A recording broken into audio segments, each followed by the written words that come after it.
नमस्कार आदरणीय दर्शकवृन्द, स्वागत छ गोल्डन आई टेलिभिजनको साप्ताहिक प्रस्तुति कार्यक्रम गोल्डन आई विशेष लिएर आज हामी उपस्थित भइसकेका छौँ। दर्शकवृन्द, हामी विशेष गरी सन्दर्भहरूलाई जोड्ने गर्छौँ। पछिल्लो राजनीतिक सन्दर्भ हामी हेर्ने हो भनेदेखि अब कसरी मुलुक अगाडि बढ्छ अथवा सरकार गठन विघटनका प्रक्रियाका कुराहरूमा राजनीतिक दलहरू यति बेला बहस गरिरहेका छन् र आन्तरिक रूपमा उनीहरूको बहसले एउटा निष्कर्ष चाहिँ निकालेको छैन। यद्यपि सरकार परिवर्तन गर्ने र यो सरकारलाई निरन्तरता दिने सन्दर्भ नेपाल कम्युनिस्ट पार्टी नेकपाको विघटन पश्चात फेरि पुरानै अवस्थामा पुगेका नेकपा एमाले र नेकपा माओवादी केन्द्रले आफ्नो तर्फबाट चाल्ने कदम अझ भन्ने हो भने नेकपा एमाले भित्रका दुई समूहको विवाद भनौँ, विभाजन हुने स्थिति भनौँ, अथवा निषेध र प्रतिनिषेधको क्रियाकलापले साँच्चै अब मुलुक कसरी अगाडि बढ्छ भन्ने कुराको निर्कुल गर्ने चाहिँ एउटा निकास चाहिँ निस्कनु पर्नेछ। किनकि राजनीतिक अन्योलता कायम रह्यो भने त्यसको प्रभाव सबैतिर पर्छ भन्ने गरिन्छ। त्यो अन्योलता छिचोल्नका लागि नागरिकले मताधिकार प्रयोग गर्दै कम्युनिस्ट पार्टीलाई झन्डै 2/3 दिए। यद्यपि त्यो 2/3 अनुरूपको व्यवहार हुन सकेन। अहिले आएर यो भन्नुपर्ने स्थिति छ। आजको बसाइमा हामी यतातर्फ भन्दा पनि राजनीतिक अस्थिरताले उत्पन्न हुने आर्थिक सङ्कट अथवा अर्थतन्त्रमा त्यसले पार्ने प्रभावका सन्दर्भमा आज हामी थोरै चर्चा गर्ने प्रयास गर्नेछौँ। साथसाथै कोरोना भाइरस सङ्क्रमण बिस्तारै अब त्यसको प्रभावबाट हामी मुक्त हुँदै गइरहेको अनुभूति गरेका छौँ। यद्यपि त्यसका केही अप्ठ्याराहरू हुन्छन् कि भन्ने विज्ञहरूले भनिरहेको स्थिति छ। अब अर्थतन्त्र साँच्चै लयमा फर्किने क्रममा छ अथवा फर्किनका लागि कति समय लाग्ने, के हुनुपर्ने भन्ने सन्दर्भमै हामी कुराकानी गर्नेछौँ। साथसाथै आम नागरिकले आफ्नो जीवनस्तर उकास्नका लागि, केही बचत गर्नका लागि के कस्ता उपाय अपनाउनुपर्छ आफ्नो जीवनलाई सहज बनाउने भन्ने सन्दर्भका केही खुराक पनि हामी पर्सनै प्रयास गर्नेछौँ। आजको बसाइमा हामीसँग स्टुडियोमा हुनुहुन्छ लामो समय बैंकिङ क्षेत्रमा नेतृत्व गर्नुभएको अर्थशास्त्रका प्राध्यापक विश्वमोहन अधिकारी, स्वागत छ यहाँलाई। हस्, धन्यवाद। अब मैले कोभिड-19 अब भर्खरै माथि उठ्दैछौँ भनिरहेको सन्दर्भ यहीँबाट सुरु गरौँ होइन। एक खालको कोरोना भाइरस सङ्क्रमणको बेला विश्व अर्थतन्त्र नै अलिकति धराशायी बनेको स्थिति भयो। अब हामी जस्तो मुलुकमा त त्यसको प्रभाव झन् गहिरो गरी पर्छ। गत आर्थिक वर्षको स्थितिहरू पनि त हामी माइनसमा रह्यौँ भन्ने कुरा आयो नै होइन। अहिलेको अवस्था ठ्याक्कै सिनारियो कस्तो देख्नुहुन्छ? विशेष त जब कोभिड-19 इम्प्याक्ट वर्ल्ड वाइड रूपमा देखिसके पछाडि कस्तो अवस्था रह्यो भने कोभिड-19, कोभिड-20 र हामी अहिले त कोभिड-21मा छौँ। यसले के देखाउँछ भने कोभिडको impact develop country, under develop कन्ट्रीहरूमा फरक किसिमबाट देखिएको अवस्था छ। तथापि विश्वमा एउटा मात्र मुलुक चीन बाहेक कोभिड-19ले विश्वको अर्थतन्त्रको सबैजसो देशहरूको अर्थतन्त्रमा नकारात्मक प्रभाव पार्यो। यसमा एउटा गजबको कुरा के छ भने 1930 को ग्रेट डिप्रेसन पछाडि अमेरिकी इकोनोमीले छलाङ मारेको थियो लाइक दिस। अहिले के देखिन्छ भने 19 को अथवा 20 भनौँ, 21 को भनौँ, कोभिडको इम्प्याक्ट पछाडि चीनको इकोनोमीले अर्को छलाङ मार्ने हो कि भन्ने सम्भावना देखिएको छ र विश्वका सबैजसो मुलुकहरूको अर्थतन्त्रको आकार, उत्पादन, वितरण, बजार सबै घटिरहेको बेलामा चीनले कोभिड-19लाई एउटा अपर्च्युनिटीको रूपमा प्रयोग गरेर अगाडि गएको अवस्था छ। तर कोभिड अनुकूलित उसका उत्पादनहरू भए पछिल्लो समय भनिन्छ उसले कोभिड-19लाई राम्रोसँग व्यवस्थापन गर्यो भनेर त्यसरी भन्न सकिन्छ। र अर्को एउटा मैले नबुझेको गैर राजनीतितर्फबाट हेर्नुपर्दा, आर्थिक दृष्टिकोणले मात्र हेर्नुपर्दा जुन किसिमको इकोनोमी चीनले फलो गरेको छ उसको इकोनोमी कस्तो छ भने चीनको लागि धेरै राम्रो छ। तर चीनभन्दा बाहिरी घेरामा गयो भने त्यसको इकोनोमीले अरूलाई सपोर्ट गर्दैन। म तपाईँलाई इक्जाम्पल दिउँ, यसलाई नकारात्मक रूपमा नलियोस्। कोभिड-19 को प्रभाव पछाडि चीन यति सशक्त भएर आइरहँदा र नेपाल चिनको एउटा छिमेकी फेरि मित्र राष्ट्र पनि भएको कारणले गर्दा चिनको ठुलो सपोर्ट हामीले पाउँछौँ भन्ने यो देशको एक्जिक्युटिभ चिफबाट हामी जनसाधारणसम्म त्यो थियो, त्यो अपेक्षा देखिएन। चिनको त्यो रूपमा सपोर्ट देखिएन। अथवा चिन एउटा आफ्नो लागि मात्र बढी सोचेर इकोनोमीमा एक्टिभिटिज बढी गर्ने देश हो। यसले गर्दा वर्ल्डको इकोनोमी एकातिर जाँदा चिनको इकोनोमी अर्कोतिर गएको छ र यसको लङ टर्म इम्प्याक्ट अझ बढी देखिने मलाई लाग्छ। टुरिज्म लगायत एभिएसन लगायतका अन्य क्षेत्रहरूमा यसको इम्प्याक्ट अझ देखिने सम्भावना छ। हाम्रो जस्तो मुलुक होइन जो आफ्नै अर्थतन्त्रको आधार अलि कमजोर रहेको जस्तो होइन, कति आधार थियो, हामी कुन जगमा टेकिरहेको छौँ भन्ने कुरा पनि फरक पर्छ नि त होइन। त्यो जग कमजोर भइरहेको स्थितिमा पछिल्लो अवस्था अलि सहज भइरहँदाखेरि जुन खालका सिनारीहरू देखिया छन् नि, यसलाई कसरी लिने हो? यस्तो छ, कोभिड-19 को इम्प्याक्ट नेपालमा पछाडि परेको र जुन लेभलको आकलन हाम्रा राष्ट्रिय लेभलका अर्थशास्त्रीहरू अथवा अन्तर्राष्ट्रिय रूपबाट गरिएको थियो त्यो प्रभाव हाम्रोमा परेको देखिएन। तपाईँ अब हामीसँग स्वास्थ्य क्षेत्रको पूर्वाधार यति कमजोरी हुँदा, राजनीतिक तरल अवस्थामा बहिरहँदा, जनस्तरबाट पनि कोभिड-19 का उपायहरू बच्नको लागि उपायहरू त्यति फलो नगरिरहँदा पनि स्वास्थ्यको दृष्टिकोणले चाहिँ तपाईँले भन्नुभएको ठिक हो होइन, तर अर्थतन्त्र हाम्रो मजबुत पार्ने हिसाबले हेर्दाखेरि त्यतापट्टिको प्रभाव धेरै नभए पनि हामीले अर्थतन्त्रलाई जसरी जोगाउनु पर्थ्यो अथवा हाम्रा चाहिँ विकास पूर्वाधारहरूको निर्माणको चरणक्रमलाई जुन ढङ्गले माथि लानु पर्थ्यो त्यो रोकिने मामला चाहिँ अलि बढी नै भयो त्यो तुलनामा भन्यो भने के हुन्छ? यस्तो छ के भने हामी 21औं शताब्दीमा छौँ। हामीले फलो गरेको इकोनोमी भनेको लिबरलाइजेसन, ग्लोबलाइजेसन, प्राइभेटाइजेसन हो होइन। यसले विश्वमा के भएको छ त्यसको डाइरेक्ट इन्डाइरेक्ट इम्प्याक्ट यहाँ पर्छ। अब हाम्रो रेमिट्यान्समा त्यसको प्रभाव परेको छ। तपाईँ अहिले करिब 18% बेरोजगारहरूको सङ्ख्या हामीसँग छ। गरिबीको रेखामुनि 22% भन्दा बढी गरिबीको रेखामुनि छन्। त्यो बढ्दो क्रममा छ। तपाईँ पर क्यापिटा इन्कम हेर्नुहोस्, गत आर्थिक वर्षको भन्दा चालु आर्थिक वर्षको पर क्यापिटा इन्कम अथवा अहिले पुसमा घटेको छ। यसको डाइरेक्ट इन्डाइरेक्ट इम्प्याक्ट हाम्रो इकोनोमीमा पर्छ नि। तर अर्को कुरा के हो भने हाम्रो ओन, अहिले तपाईँले कुरा राख्नुभयो, ओन प्रोडक्सन हामीसँग छैन होइन। हामी ट्रेडिङ बेस इकोनोमी छ र अझ भन्नुपर्दा रेमिट्यान्स बेस हाम्रो इकोनोमी छ होइन। यसले के गर्यो भने डाइरेक्ट इन्डाइरेक्ट इम्प्याक्ट पर्ने क्रममै हामी छौँ। तपाईँ हेर्नुहोस् अब अनि अर्कोतिर के छ भने मिन्स अफ प्रोडक्सन, उत्पादनका साधनहरू जसरी एउटा क्रोनिक क्यापिटलिजमको रूपमा नेपालले आफ्नो इकोनोमी अगाडि बढाएको छ होइन। यो क्रोनिक क्यापिटलिजमले र कोभिड-19 को इम्प्याक्ट यसले के गर्छ भने हामी सरसर्ती हेर्दा कोभिड-19 को इम्प्याक्ट इकोनोमीमा कुन रेटमा पर्यो भनेर भन्छौँ, तर हामीले फलो गरेको इकोनोमी होइन, देशको सरकारले जुन क्रोनिक क्यापिटलिजम अलिकति बढावा दिएको छ नि, त्यसले गर्दा हामीले के देख्न सक्छौँ भने यसको इम्प्याक्ट अझै पनि पर्नेवाला छ। भन्नुहोस् अब हामी उदाहरणको रूपमा लिन सक्छौँ नेपालको टुरिज्म इन्डस्ट्री होइन। ट्रेडिङमै बाहेक टुरिज्म इन्डस्ट्रीमा, एभिएसनमा, ट्रान्सपोर्टेसनमा र यिनीहरूले भोलि गएर हात ठडाउनु पर्ने अवस्था त आउन सक्छ। हिजो हल्ला चल्दाखेरि पनि त्यही क्षेत्र सबभन्दा बढी प्रभावित भयो। अहिले कोभिड सङ्क्रमण बिस्तारै भनौँ न यसको मुक्त हुने क्रम रहिरहँदाखेरि पनि त्यसको इम्प्याक्ट लामो समय त्यही क्षेत्रमा रहने देखियो होइन। यसले हाम्रो जस्तो देश जो चाहिँ हाम्रो उत्पादन नभएको होइन, पर्यटन मार्फत भित्र्याउने कुरा, बाहिर चाहिँ रोजगारी मार्फत भित्र्याउने रकमको कुरा, वैदेशिक रोजगारको सन्दर्भ, यसले चाहिँ अझ लङ टर्म हुने त देखिन्छ। यो बिचमा एउटा मैले इक्जाम्पल पेस गरेँ।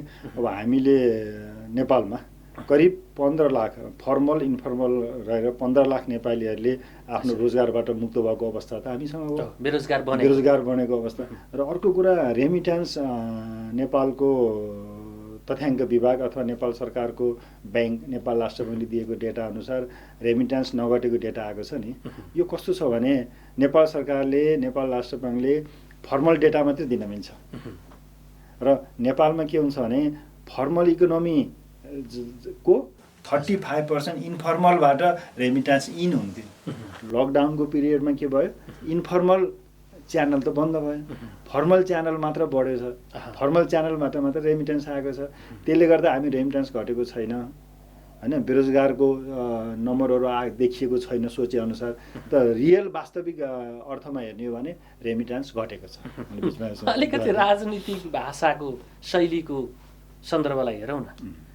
यो बेला मुलुकलाई कसरी अगाडि बढाउनु पर्ने भनेर एउटा नेसनल पोलिसी होइन, त्यो सर्वपक्षीय सर्वदलीय भनौँ न, त्यो खालको स्थिति हुनुपर्ने, तर हामी कहाँ त्यो भएन। हाम्रो प्रधानमन्त्रीज्यू भन्नुहुन्छ विश्वका नम्बर 1 कन्ट्रीहरूले जस्तो हामीले चाहिँ कोभिड-19लाई नियन्त्रण गर्न सफल भएको छौँ होइन।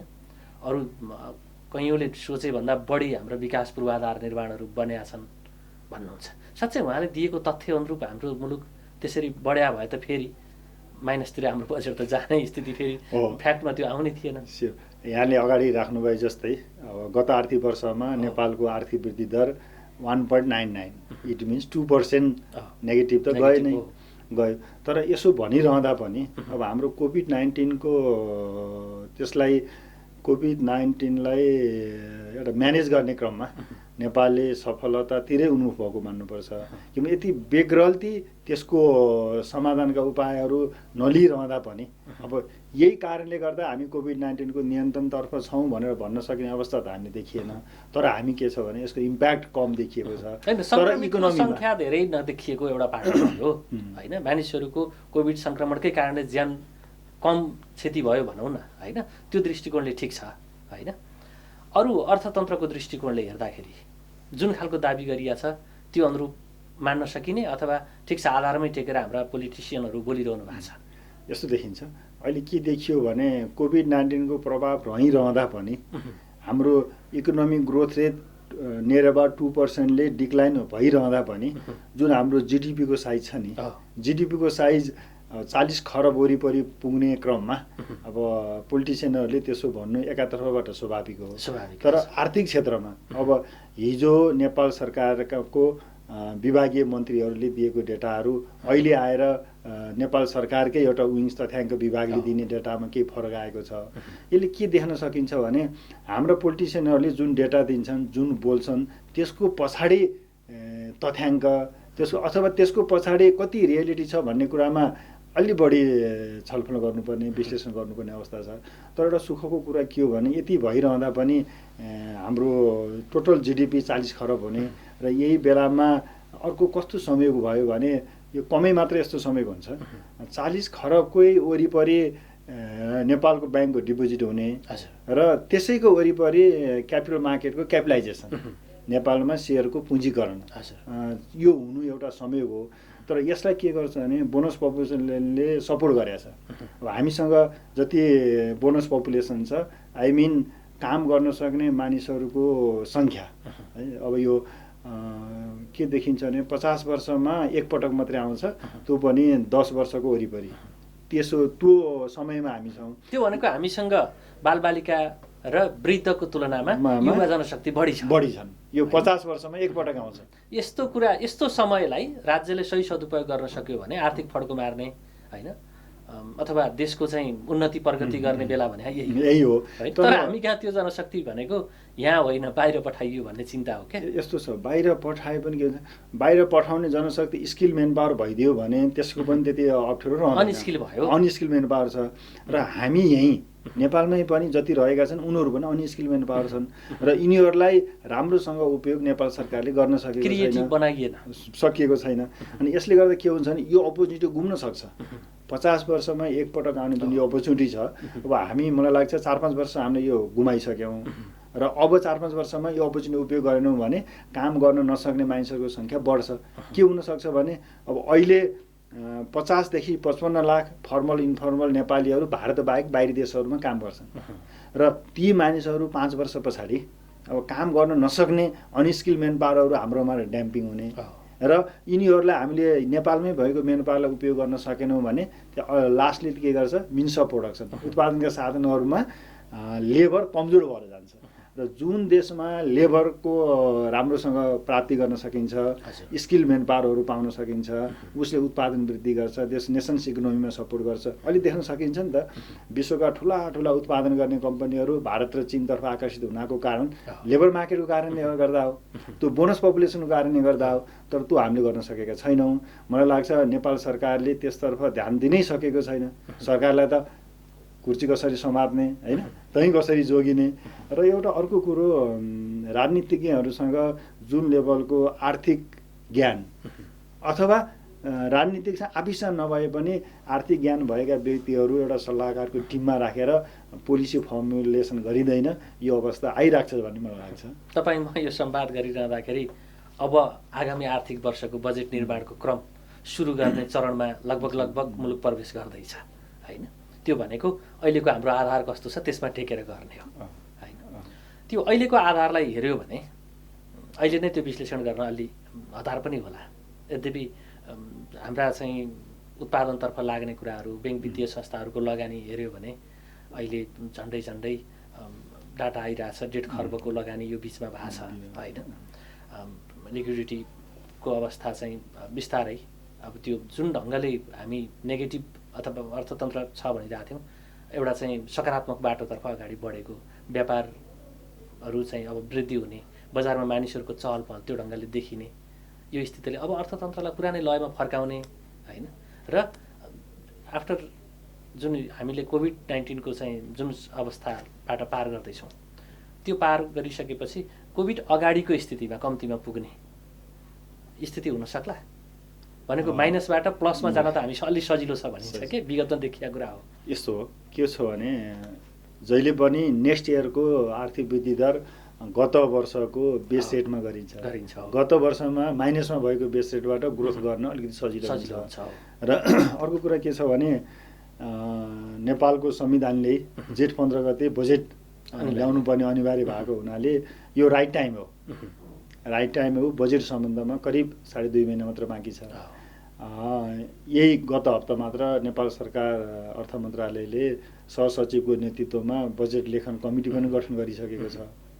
र त्यति मात्र होइन, अहिलेको अर्थ मन्त्रालय एउटा टिमको गजबको कुरो के लागेको छ भने हिजो मात्र 1000 जना व्यवसायी, उद्यमी, प्राध्यापकहरू र पूर्व ब्याङ्करहरूलाई मेल गरेरै बजेट सम्बन्धमा तपाईँको राय, सल्लाह, सुझाव, प्रतिक्रिया के छ भनेर मागेको अवस्था छ।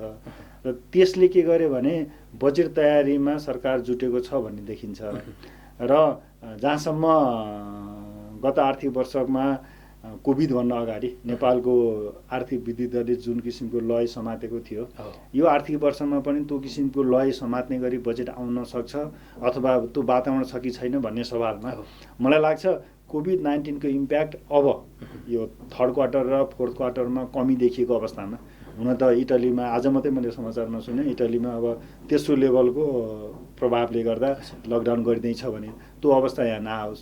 त्यो नआएको अवस्थामा हामी करिब 1 वर्ष अगाडिको अथवा गत आर्थिक वर्षको चैतभन्दा अगाडिको लयमा फर्कन सक्ने सम्भावना छ। र गजबको कुरा के देखियो भने अहिलेको अर्थ मन्त्रालयको त्यो टिमले पूर्व अर्थ सचिवहरू समेतलाई बोलाएर राय लिएको पाइयो। जहाँसम्म देखिन्छ पूर्व अर्थमन्त्रीहरूलाई मात्र पूर्वका यसभन्दा पहिलाका अर्थमन्त्रीहरू अथवा त्यो टिमले उनीहरूसँग राय सल्लाह लिन खोजिरहेको थियो। यो राजनीतिक चातुर्यता पनि हुनसक्छ। यदि त्यो होइन र साँच्चीकै 1000 जना व्यवसायी, पूर्व ब्याङ्कर, प्राध्यापकहरू र पूर्व अर्थ सचिवहरूसँग राय सल्लाह सुझाव लिएर बजेट निर्माण गर्न खोजिएको हो भने यसलाई हामीले स्यालुट गर्नुपर्छ। र अर्को कुरा के छ भने जसरी समेट्न खोजिएको छ उहाँहरूले दिएका सुझावहरूलाई त्यो ढङ्गले एडजस्ट गरियो भने त्यो कामयाबी बन्छ हैन। नत्र फेरि सुझाव त लिएकै हो, समावेश गराएको भनेको समस्या हुन सक्छ हैन। तर अहिले जुन त्यो टिमले, जस्तै यो टिमको एकजना मेम्बरले, मैले नाम अहिले भुलेँ, उहाँले के भन्नुभयो भने बजेटको आकार लास्ट इयरको भन्दा बढी हुनु हुँदैन, हैन। बजेटको आकार लास्ट इयरभन्दा बढी हुनु भनेको के हो भने मानिस ज्वरो आएर सुनिएको जस्तो हुन्छ, ऊ रियल उसको हेल्थ कस्तो छ थाहा हुँदैन, त्यो लेभलमा जानुपर्छ भनेर बालवाला नेपाल सरकारका सचिव सहसचिवहरूले यो कुरा राख्नु भनेको मलाई लाग्छ यो राइट ट्र्याकमा छ भन्ने लाग्छ। तर मलाई अर्को शङ्का के छ भने आखिर हामी त पोलिटिसियन हो हैन, देश त पोलिटिसियनकै हातमा रहँदो रहेछ हैन। र पोलिटिसियनहरूले अब आफ्नो क्षेत्रमा योजनाहरू पार्ने हैन, आफ्नो निर्वाचन क्षेत्रमा पार्ने, आफ्नो पार्टीको अनुकूल हुने गर्ने पार्ने र उत्पादनका साधनहरूलाई सीमित व्यक्तिको हातमा पार्ने गरी यसलाई डिसिजन लिएन भने अहिलेसम्मको अवस्थालाई सकारात्मक रूपमा हेर्नुपर्छ, ताकि गत आर्थिक वर्षमा जुन 6% को आर्थिक वृद्धि दर थियो अब यस आर्थिक वर्षमा पनि 6% को आर्थिक वृद्धि दरको सम्भावना त अलिकति कम छ। तर यो 6 महिनामा राम्रोसँग इकोनोमिक एक्टिभिटिजहरू अगाडि गयो भने र हामीले कुरा गरे जस्तै जनताले सेभिङ गर्ने क्यापेसिटी बिल्डअप गरे, गभर्मेन्टले खर्च गर्न सक्ने क्यापेसिटी बिल्डअप गर्यो भने त्यो प्राप्त गर्न सकिन्न भन्ने छैन। र एउटा हामी कहाँ त गजबको सन्दर्भमा राज्यले खर्च गर्न सक्दैन हैन, त्यो बजेट चाहिँ नागरिक चाहिँ बढी खर्च गर्छन् भने। पोखराको मुटु चिप्लेढुङ्गामा अवस्थित Himalayan Garden Market Chipledhunga Nepali Congress party कार्यालय सँगै हाम्रा सुविधाहरू निशुल्क पार्किङको व्यवस्था, बाल उद्यानको सुविधा, बाबु नानीहरू खेल्नका लागि फराकिलो र सुरक्षित स्थान, झरना, प्राकृतिक मनोरम दृश्यको अवलोकनको लागि विशेष सुविधा, सस्तो र सुलभ मूल्यमा गुणस्तरीय वस्तुहरूको उपलब्धता, खाजा र मनोरञ्जनको लागि शान्त, सफा र सुरक्षित स्थानको उपलब्धता, व्यवसाय साथै सभ्य र उत्कृष्ट व्यवहारको पहिचान। हिमालयन गार्डन मार्केट उत्कृष्ट स्थान। सीमित सटरहरू मात्र बाँकी रहेकाले इच्छुकहरूले तुरुन्तै सम्पर्क गर्नुहोला। सम्पर्क Himalayan Garden Market Chipledhunga 4 Pokhara Kaski. Mobile number 9846 32154।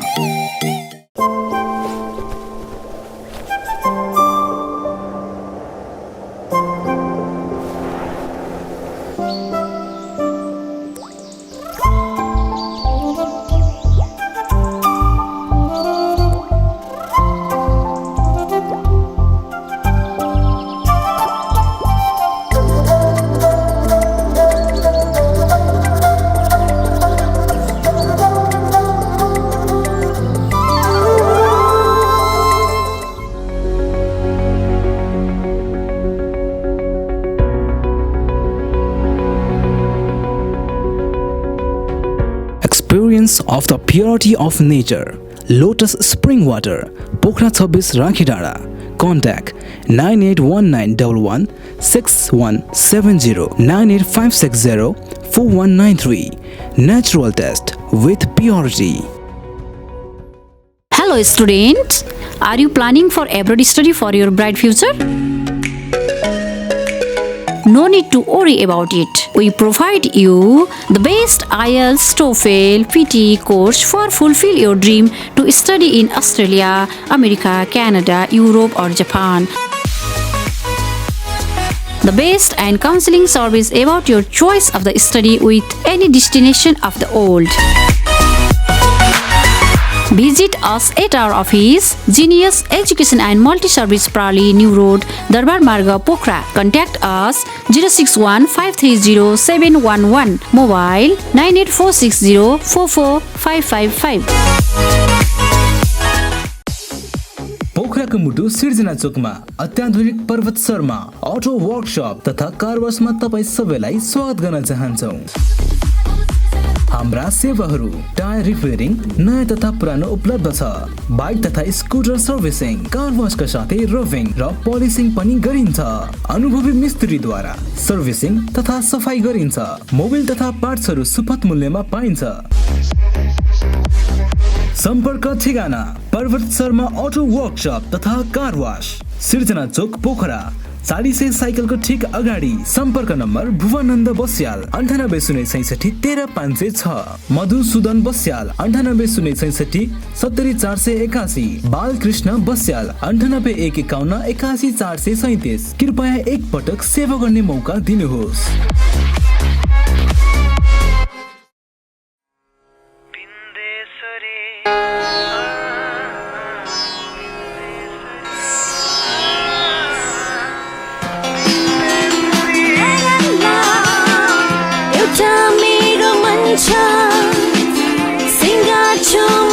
यसलाई एउटा मेरो मन छ सिँगार्छु म यसलाई उसले भनोस् तिमी जुन हौ तिमी फुल हौ तिमी नै माया Bindesuri Home Center and Furniture. Furniture for all. CG Brows and Nails Training Institute, Chibledunga Pokhara, opposite to Vishal Bazar. Our services: nail extension and refill remove, eyelash extension, eyelash lifting, microblading, manicure pedicure, full body waxing, bikini wax, makeup, facial treatment, hair care, hair color, haircut and more. Join our courses: nail technician, microblading, manicure pedicure, eyelash extension, eyelash lifting, makeup and hairstyle with hairbrush makeup, haircut, full body wax including bikini wax, micropigmentation. CG Brows and Nails Training Institute, Chibledunga Pokhara, opposite to Vishal Bazar. Contact 061-536-430 and 461-974, 9826-104628 and 9856026492.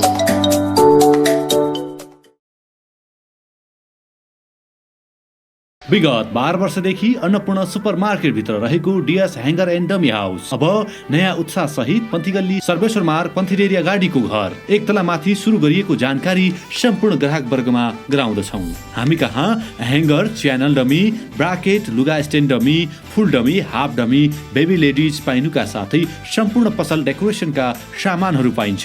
साथै नयाँ पुराना पसल decoration गर्नु परेमा हामीलाई सम्झिनुहोस्। Fitting सम्बन्धी काम हामीबाटै हुन्छ।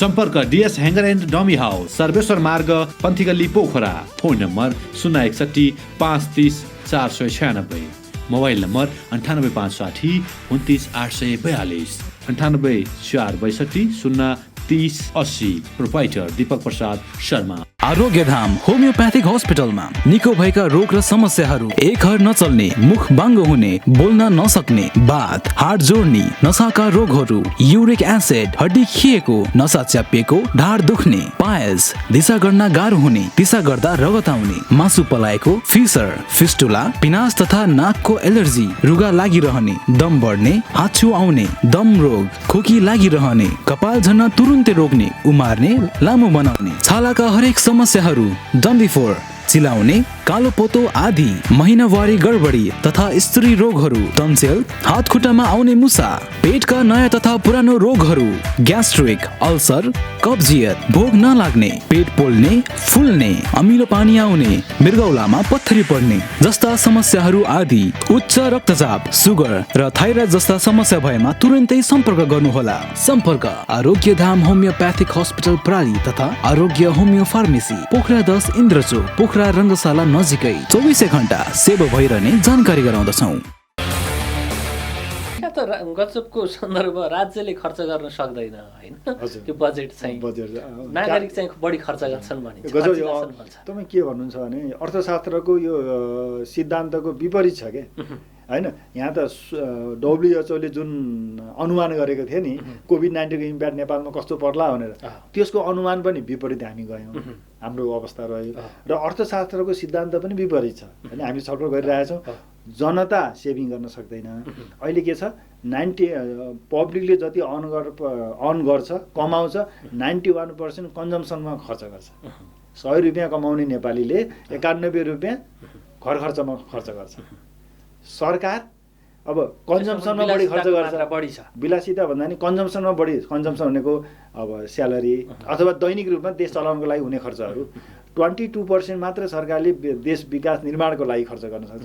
यो नट लेस देन 40%, 40% भन्दा कम हुँदैन। यो अवस्थाले के गर्छ भने अब सरकारले नीति निर्माण गर्ने क्रममा जनताले बचत गर्न सक्ने वातावरण सिर्जना होस् हैन, त्यसको इन्फ्लेसन रेटहरू कन्ट्रोलमा आओस्, इन्ट्रेस्ट रेट कन्ट्रोलमा आओस् र सरकारले खर्च गर्न सक्ने क्यापेसिटी, सरकारले जति सक्दो धेरै खर्च गर्न सक्ने क्यापेसिटी र पब्लिकले सेभ गर्न सक्ने क्यापेसिटी बिल्डअप गर्नको लागि पोलिसी ल्याउनु पर्छ, ताकि सेभिङ रेट बढ्छ, पुँजी बढ्छ, लगानी गर्न सक्छ। र अर्को एउटा इक्जाम्पल, हुन त विश्वभरि नै अहिले यो समयमा पुँजी बजार बढेको अवस्था छ।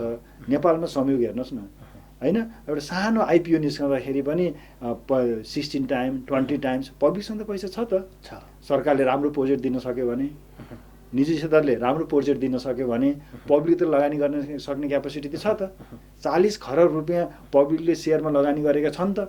यो अवस्थामा सेयर लगानीकर्ताहरू आकर्षित हुनुको कारण के हुन सक्छ? यसो छ, यसमा 3-4वटा कारणहरू छ। एउटा कारण त अहिले कोभिड-19 को कारणले गर्दा इन्भेस्टमेन्ट गर्ने क्यापेसिटी छैन।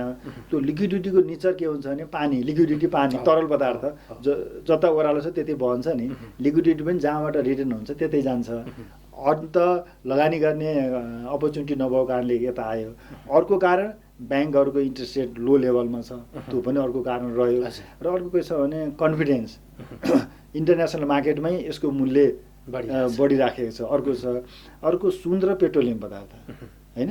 अब सुनमा के गरे, वर्ल्डले इकोनोमी अलिकति यस्तो लिक्विड अवस्थामा, तरल अवस्थामा इकोनोमी भएपछि वर्ल्डका ठुला इन्भेस्टरहरू गोल्डमा लगानी गर्छन्। अनि के भयो, लकडाउनले गर्दाखेरि पेट्रोलियम गुड्सहरू आउन सकेन, बजारमा बिक्री हुन सकेन, त्यसको मूल्य घट्यो। अनि त्यसको साइड इफेक्ट गरेर के गरे, क्यापिटल मार्केटमा लगानी गरे। यसरी यो क्यापिटल मार्केट अथवा सेयर बजार, पेट्रोलियम आइटम्स र सुनको यो अन्योन्याश्रित रिलेसन हुन्छ नि, त्यसले गर्दा पुँजी बजारको मूल्य बढेको चाहिँ नेपालमा त्यो बढेको छ। तपाईँ र म संवाद गर्दाखेरि अहिले धेरै मान्छेहरू आँखा चिम्लेर होइन आम्फाल्या देखिन्छ कि त्यो बुझेर नबुझेर कस्तो कम्पनीमा लगानी गर्ने हो होइन, त्यो लगानीको आधार के हो त्यो खोजिया छैन है। अधिकांश कुरा गरे चाहिँ उहाँहरू यति कमाएछ होइन, आफन्त होला या को होला कताबाट सुन्छ अनि त्यसपछि लगानी गर्नुपर्ने रहेछ भने छ, त्यो प्रतिको बुझाइ धारणा अथवा त्यसको आधार के हो भन्ने बुझिरहेको छैन। मैले यसमा एउटा आर्टिकल पनि मैले यही टपिक्समा तयार गरिराखेको छु अहिले। एउटा म कुनै आर्थिक पत्रिकाको एउटा स्तम्भकार भएको कारणले गर्दा, र त्यहाँ मैले टपिक के छ भने, मैले टपिक होसियार नयाँ लगानीकर्ताहरू भनेर भनेको छु। र उहाँले अब यो अलिकति ल्याङ्ग्वेज अलिकति मिलेन, करेक्सन गर्नुपर्छ कि भनेर भनेको कारणले गर्दा मेरो त्यो आर्टिकल त्यहाँ छापिन सकेको छैन।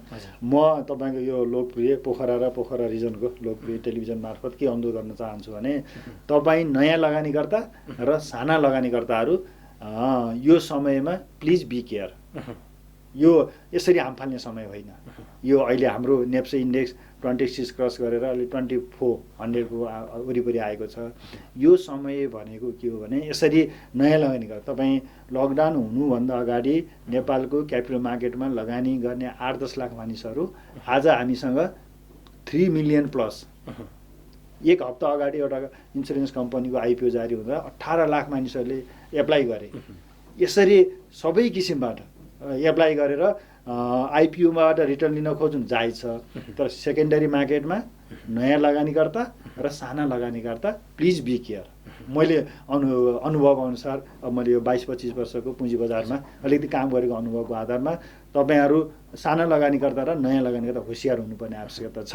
नत्र भोलि फेरि हामीले सानो रकमहरू बचत गरेको त्यो होसियार भनेको लगानी नगर्नुहोस् भने कि बुझेर लगानी गर्नुहोस् भन्ने विश्लेषण, कम्पनीको विश्लेषण गर्नुहोस्, बुझेर लगानी। कस्ता मान्छेसँग बुझ्ने भन्ने नै अन्यल छ उहाँहरूलाई। अवश्य छ, त्यही त छ, अवश्य त्यो छ। नेपालमा कुनै पनि अर्गनाइजेसनमा लगानी गरिन्छ भने अर्गनाइजेसनको फर्मल वेबसाइट अथवा उसको फाइनेन्सियल इन्डिकेटरहरू त्यसमा गएर हेरेर विश्लेषण गर्नु पर्यो। हावैमै गएर सेयर खेल्छु, अहिले यति धेरै साथीहरू हुनुहुन्छ सेयर खेल्छु भन्ने साथीहरू हुनुहुन्छ, मलाई गजब लाग्छ। खेल सम्झिराख्नुपर्छ। उहाँले इन्सुरेन्सको रूपमा लिइराख्नु भएको छ। अनि लगानी गरिसकेपछि डबल हुन्छ अरे 3 महिनामा, 4 टाइम्स हुन्छ अरे 1 वर्षमा, यसरी गएको अवस्था छ। र अहिले के छ भने मार्केटमा क्यापिटल मार्केट सम्बन्धमा सिकाउने अथवा बुझ्ने वेबसाइटहरू अथवा फर्मल इन्फर्मल क्लासहरू पनि भएको कारणले गर्दा म अलिकति बुझेर पुँजी बजारमा लगानी गर्न तपाईँको यस टेलिभिजन मार्फत म सबैलाई अनुरोध गर्दछु। हामीले अगाडि सुरुमा चाहिँ भनेको थियौँ, खास गरी नागरिकले आफ्नो जीवनस्तर माथि उकास्ने कुरा होइन, आर्थिक क्रियाकलापहरूमा बढी इन्भल्भमेन्ट हुने र कमाउने कुरा नै भनौँ न होइन, सेभिङ गर्ने कुराहरू के कुरामा ध्यान दियो भने मानिस पैसा बढीभन्दा बढी कमाउन सक्छ होइन, र कमाएको बचत पनि गर्न सक्छ। एउटा इक्जाम्पलबाट सुरु गरौँ। हाम्रो इन्फ्लेसन रेट 7% प्लस छ अहिले नेपाल सरकारले अर्थ मन्त्रालय, नेपाल सरकारको विभागीय मन्त्रालय अर्थ मन्त्रालय र नेपाल राष्ट्र ब्याङ्कको सरकारको आधिकारिक तथ्याङ्क अनुसार 7% प्लस भनिएको छ। र यसलाई व्यवहारमा हेर्ने हो भने 8-9% हाम्रो इन्फ्लेसन छ। र ब्याङ्क वित्तीय संस्थामा हामीले पैसा राख्यौँ भने हामीले डिपोजिटको इन्ट्रेस्ट रेट भनेको नट मोर देन 5%, 3%, 4% छ। यसले के गर्छ? मूल्य वृद्धिमा सपोर्ट गर्छ, मूल्य वृद्धि हुन्छ र पब्लिकले पैसा सेभिङ हुँदैन। अनि के गर्न सक्यो? पहिला नेपाल सरकारले, अर्थ मन्त्रालय र नेपाल राष्ट्र ब्याङ्कले, मैले यो बजेटको सम्बन्धमा र मोनिटरी पोलिसीको सम्बन्धमा मसँग पनि त्यो मेल आएको कारणले गर्दा मैले पनि यो पठाएको छु कि कहिल्यै पनि इन्फ्लेसन रेटभन्दा इन्ट्रेस्ट रेट कम नहुने गरी नीति निर्माण गर्नुपर्ने आवश्यकता पहिले यो छ। अर्को के छ भने पब्लिक जनताको तर्फबाट पनि कमी कमजोरी छ। हामी कपी गर्ने होइन, हामी अरूले होइन घोडा चढेर हामी धुरी चढ्नु भएन। त्यो खर्चले के गरोस्?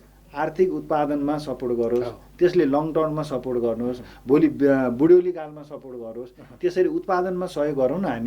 हामी खर्च गर्ने भएको पैसा अनि पैसा हुनेहरूले घर गरेर किन्ने, गाडी किन्ने, यो त उत्पादन क्षेत्रमा लगानी गर्नु पर्यो। त्यो बैंकमा लगेर डिपोजिट गरेर राख्ने पनि होइन, घर जग्गामा लगेर थन्क्याउने पनि होइन। त्यसले परिचालन गरेर थप पुँजी आर्जन गर्ने, रोजगारी सिर्जना गर्ने काम होस्। यसमा के हुन्छ भने ब्याङ्कमा लगेर राखेको पैसा त्यो फर्दर टाइम बिङ उसले ब्याङ्कमा राख्नुपर्छ। ब्याङ्क त एउटा च्यानल हो, विदाउट ब्याङ्किङ हामी जानै सक्दैनौँ। गुड, ट्रान्जेक्सन फेजमा जान सक्नुपर्छ। तर पब्लिकले के गर्नु पर्यो भने ब्याङ्कमा मैले 100 रुपियाँ राखेँ भने ब्याङ्कले मलाई 200 रुपियाँ दिन्छ र त्यो 300 रुपियाँ लिएर म के गर्छु? एउटा प्रोडक्सन सेक्टरमा इन्भेस्टमेन्ट गर्छु भन्ने एउटा त्यो हुनु पर्यो। र अर्को राजनीतिक वातावरण पनि सिर्जना हुनु पर्यो। नेपाल सरकारले पनि पब्लिकको कन्फिडेन्स बिल्डअप हुने गरी ल अहिले सेभिङ गर्नुहोस्, होइन? सेभिङ गरिसके पछाडि नेपाल सरकारले बचत पत्र निकालेको छ नेपाल राष्ट्र ब्याङ्क मार्फत। त्यसको सेभिङ रेट छ 3%, 4%। र यसले के देखिएको छ भने अब हाम्रो पुँजी पलायन हुँदैछ है। हामीले देखिएको छ विगतमा नेपालबाट मसल 3M भन्छौँ नि हामीले, मसल निर्यात भयो, माइन निर्यात भयो। अब के छ त मनी पनि बाहिर जाने सम्भावना छ। र अर्को के छ भने नेपालमा भन्दा इन्डियामा सेभिङ रेट हाई छ, होइन? बचतमा ब्याज दर हाई छ र तराईतिरको ब्याङ्किङ इन्स्टिट्युसनहरूबाट त्यहाँ जाने सम्भावना बढी छ। यसले गर्दा पुँजी पलायनको सम्भावना पनि छ। यसलाई नेपाल सरकारले तिनै पक्षबाट नेपाल सरकारले एउटा इन्भाइरोमेन्ट क्रिएट गर्नु आवश्यक छ। नेपाल राष्ट्र ब्याङ्कले इन्फ्लेसन रेट कन्ट्रोलमा राख्नुपर्ने आवश्यकता छ र पब्लिकले पनि के गर्नु छ? भविष्यको लागि सेभिङ गर्ने र खर्च मिनिमाइज गर्ने, विलासिताका खर्चहरू नगर्ने र उत्पादनमा खर्च गर्ने गर्यो भने के हुनसक्छ? बचतमा वृद्धि हुन्छ पब्लिकको, सरकारको के हुन्छ? खर्चमा वृद्धि हुन्छ र इकोनोमीमा तारतम्यता आउन सक्छ। सरकारले 1 रुपियाँ खर्च गर्यो भने त्यो चाहिँ 4 रुपियाँ रिटर्नको रूपमा पब्लिकको रूपमा उत्पादनशील उपलब्ध आउँदाखेरि उत्पादनशील क्षेत्रमा लगानी भयो भने होइन भनिन्छ। अब त्यो नागरिकले त्यो ढङ्गले खर्च गरेर खर्चै होइन, त्यतातर्फ ध्यान दिनुपर्ने देखियो। अब कतिपय मानिसहरू अहिले हामी यो बहस गरिरहँदाखेरि हिजो जुन ढङ्गको लगानी थियो नि, हामी त भिजिट नेपाल 2020 भनेर लगानी गऱ्यौँ। अझ यो पोखराको प्रिजनको क्षेत्रको कुरा गर्ने हो भने ब्याज तिर्न सक्ने स्थिति छैन। अहिले भयो ब्याङ्कले फोन गर्छ होइन, बेलुका भयो गर्छ, के गर्ने, स्विच अफ गर्नुपर्ने स्थिति छ भनेर धेरै गुनासो गरिरहनु भएको छ। त्यसका लागि राज्यले केही योजना चाहिँ ल्यायो होइन, त्यो पनि कार्यान्वयनमा आउन सकेन भन्ने उहाँहरूका गुनासाहरू धेरै छन्। खास ब्याङ्क वित्तीय संस्थाहरूलाई राज्यले सुनिश्चित गरिदिन सकेन। तपाईँहरूले हाम्रो नीतिलाई कार्यान्वयन गरिदिनु भयो भने तपाईँहरू समस्यामा पर्नुहुन्न भन्ने खालको सुनिश्चितता दिन नसकेका कारणले यो भइराखेको छ, अथवा त्यो खालको वातावरणै छैन जसले गर्दा यो समस्या भोगिरहेछ? यसमा सही कुरो के देखियो भने प्लानिङ फर्मेसनमा हामी, योजना निर्माणमा हामी राम्रो छौँ। विश्वव्यापी रूपमा हेर्ने हो भने अथवा साउथ इस्ट एसियन कन्ट्रीहरूमा हेर्ने हो भने पनि हाम्रो प्लानिङहरू, एक्टहरू, बाइलहरू राम्रो छ, कागजी। तर हामी कहाँ चुकेका छौँ? इम्प्लिमेन्टेसन, त्यसको कार्यान्वयनमा। अब जब कोभिड-19 को इम्प्याक्ट नेपालको अर्थतन्त्रमा पर्यो, नेपाल सरकारले विभिन्न किसिमका सुविधाहरू र उद्योग व्यवसाय र टुरिज्म व्यवसायको लागि व्यापार पुनर्गर्जा, अझ पर्यटनको लागि त विशेष पुनर्गर्जा सुविधा ल्यायो र आज त्यो पोलिसी ल्याएको 9 महिना भइसकेको अवस्था छ। र केही सीमित व्यक्तिहरूले मात्र जसले अब ब्याङ्कमा, राष्ट्र ब्याङ्कमा र नेपाल सरकारसँग पहुँच छ, ठुला व्यवसायीहरू छन्, उहाँहरूले त्यो पुनर्कर्जा सुविधा प्राप्त गर्न सक्नु भएको छ। अहिले 65% एप्लाई गर्ने 65% एप्लिकान्टहरूले त्यो सुविधा प्राप्त गर्न सक्नु भएन। अब यसले के देख्छ भने कार्यान्वयन क्षेत्र हाम्रो कमजोर छ र कार्यान्वयन क्षेत्रलाई हामीले अलिकति सुधार गर्नुपर्छ भन्ने देख्छ। र अर्को कुरा यसो भनिरहँदा मोपसलका व्यवसायहरू र उही व्यवसायहरूले पनि एउटा पहुँच नभएका व्यवसायहरू र अर्को मोपसलका व्यवसायीहरूले यो सुविधा लिन सक्नु भएको छैन। राज्यको पोलिसी के छ, के स्किम ल्याइरहेछ भन्ने जानकारी छैन त्यो छ। र पोखरा जस्तो सहरमा अहिले त कोभिड-19 को सन्दर्भ अलिकति चासो राख्नु भएको होला, विगतमा यस्ता खालका विषयमा उहाँहरूले चासै नराखेको भन्ने गुनासाहरू पनि सुनिए। म तपाईँलाई इक्जाम्पल दिन्छु।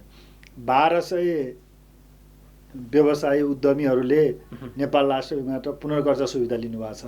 पोखराबाट अनुमान गर्न सक्नुहुन्छ 3वटा व्यवसायहरूले मात्र पुनर्कर्जा सुविधा लिनुभएको छ। 3वटा, त्यो पनि जोइन्ट भेन्चर विथ काठमाडौँ, काठमाडौँसँग जोइन्ट भेन्चर भएका व्यक्तिहरू अथवा पोखरामा र काठमाडौँमा व्यवसाय भएका व्यक्तिहरू।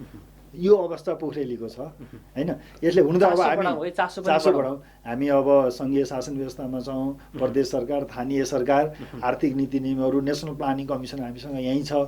यो जस्ट पोलिसीहरू छन्, त यसो कार्यान्वयनमा कमी र ब्याङ्क तथा वित्तीय संस्थाहरूलाई नेपाल राष्ट्र ब्याङ्कले जसरी निर्देशन दिन्छ त्यस्तै गरी नेपाल सरकारले कार्यान्वयन गर्ने क्रममा पनि त्यही किसिमको आइदियो भने। तपाईँ एउटा इक्जाम्पल लिउँ, गण्डकी प्रदेश सरकारले 1 अरब बराबरको एउटा प्याकेज ल्याए, आजसम्म त्यो लागू हुन सकेको छैन। अहिले पनि ब्याङ्कमा एप्लिकेसन दिने होइन, एप्लिकेसन दिनेर त्यसलाई स्क्रिनिङ गर्ने काम भएको छ। अब भोलि अब के भन्छ नि मरेपछि के भने जस्तै अब भोलि आफ्नो पेसा व्यवसाय छोडेर गइसकेपछि आएको प्याकेजको कुन मिनिङ होइन। यसले गर्दा के छ भने नीति नियमको निर्माणको क्रममा हामी त्यति पछाडि छैनौँ, तर पछाडि छौँ कार्यान्वयनको। कागजमा चाहिँ राम्रो प्लानिङ छ, एक्सनमा जान सकेनौँ होइन। अब त्यो एक्सन सहित प्लानिङ एक्सन होइन सबै प्रतिफल आउने होइन, त्यो खालको स्थितिमा पुग्यो भने राम्रो हुन्छ। साँच्चै त्योतर्फ जाने कुरा अगाडि यहाँले भन्नुभयो नि, पोलिटिसियनहरू विज्ञसँग उचित परामर्श लिँदैनन् अथवा लियो भने आफू चाहिँ फेरि नजान्ने रहेछ भन्ने ठान्छन्, भन्ने गर्छन् भनिन्छ, बुझिन्छ होइन। अहिलेसम्मको स्थिति हेर्दा हामीले यस अगाडि त विज्ञ अर्थमन्त्री नै पायौँ होइन। तपाईँ र मेरो संवाद यो विषयमा धेरैपटक पनि भएको छ होइन।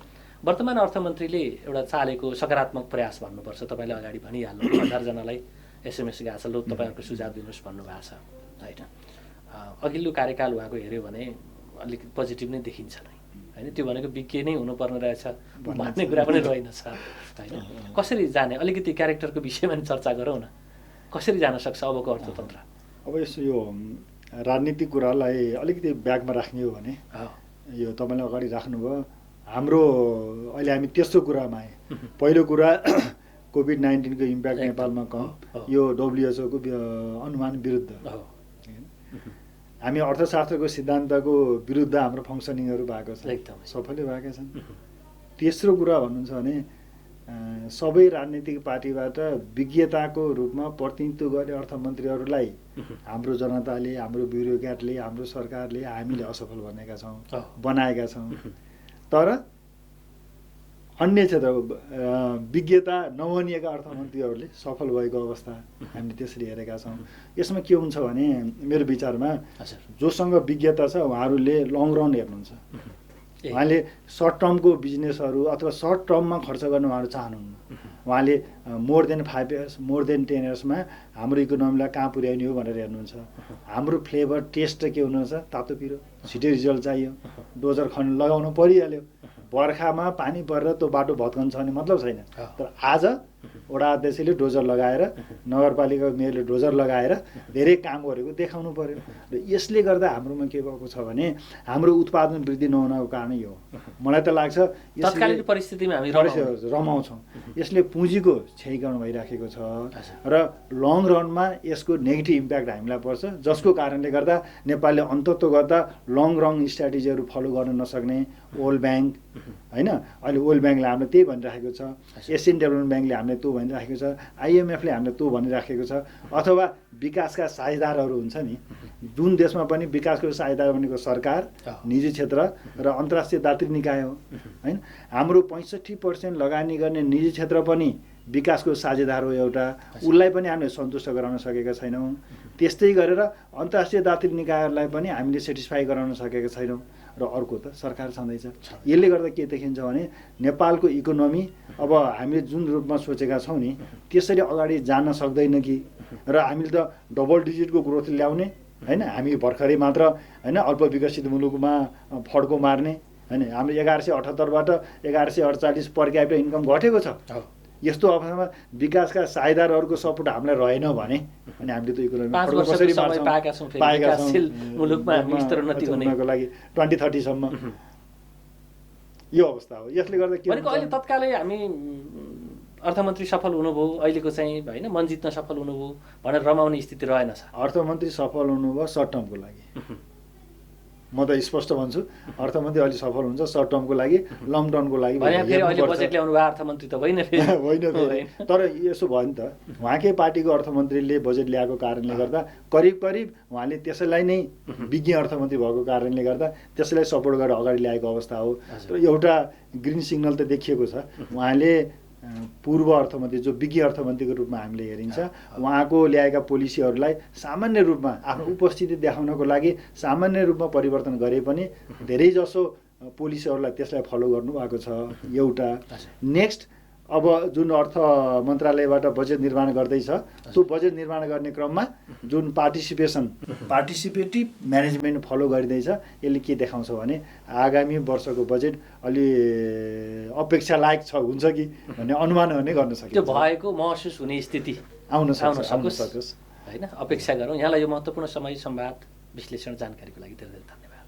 हस्, मेरो तर्फबाट पनि गोल्डन नाइट टिभी परिवार स्पेसली गोविन्द सुवेदी भाइ यहाँलाई पनि हार्दिक आभार व्यक्त गर्न चाहन्छु।